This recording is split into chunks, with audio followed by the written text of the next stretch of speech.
The 5 easy steps to do a simple bike fit are the following. First, you need to adjust your saddle height. Second, you need to adjust your saddle setback. Third, you need to adjust the saddle tilt. Then you can go forth to the cockpit to adjust the cockpit drop and reach. And finally, you will assess the cleat position on your cycling shoes. Let's go!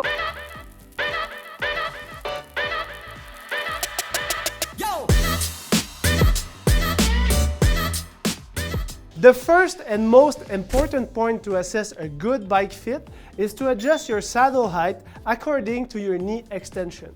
So the knee extension must be measured at the point of greatest extension of your knee. So usually this is when the crank arm is in line with the seat tube.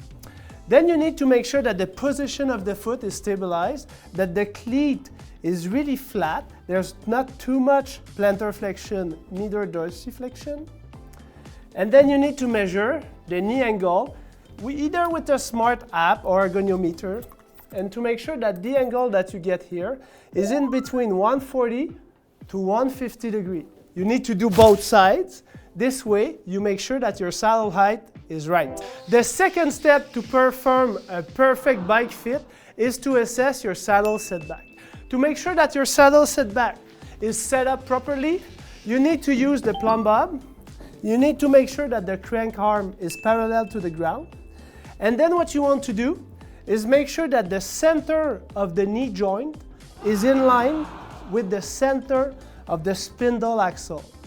So you need to make sure that you have a line going down through the center of the knee joint, going through the spindle axle, the pedal spindle just here, okay? So you can use the plumb bob to look at that. Either if you take the kneecap or the femoral tuberosity, you need to know what you're measuring, and you need to make sure that the center of the joint is in line with the pedal spindle. Third and final step to adjust your saddle position is to adjust the saddle tilt. So the saddle tilt must be, usually it must be in between 3 degrees down or 3 degrees up. The most important thing with the saddle tilt is that when the cycling is on his saddle, if you ask her or him to pedal without his hand, the person must be stable on the saddle. She must be able to text her friend while she is zwifting. The fourth step to perform a good bike fit at home is to adjust the cockpit reach and drop.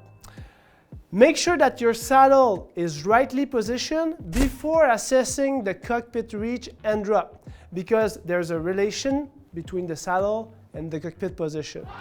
The cockpit position must be when the cyclist hands are on the hood to make sure that the person can access his brakes, very important for security. In this position, the trunk angle of your cyclist must be in between 45 degrees, here we get 42, and 35 degrees, depending on the level of experience and the practice of racing, road bike, mountain bike, hybrid, gravel bike. So you can have in between 45 to 35 degrees. And then you also must look at the shoulder angle. Usually you want a nice 90 degrees at the shoulder. The position must also allow the cyclist to not be in full extension of his elbow. He must be able, he or her, to relax the elbow in order to access his tricep muscle and make sure that the position on the bike is comfortable. The fifth and final step to perform a perfect bike fit at home is to assess the fore and aft of your cleat position. You must do that in relation to the head of the first metatarsal bone. So here, if I take Ariane's foot, thank you Ariane. If you take a look here, I just put a small piece of tape, and if I go by palpation through the foot, through the shoes, here's the first metatarsal head. So you want to make sure that the center of the cleat here, the center of the cleat, is just behind this mark and not all the way up front on the shoes. Because if you want to be stable on the cleat position, if you want to push more watts on the pedal, you need to have a position of the foot, a position of the pivot of the pedal spindle that enables you to stabilize the foot while going down on the pedal stroke. This way you're gonna get more watts on your bike and prevent injuries. So I hope these 5 steps help you get better on your bike. If you want to see more videos like this, please consider subscribing and turn on the notification. We'll see you in the next video. Ciao! The center of the cleat is 10, 5,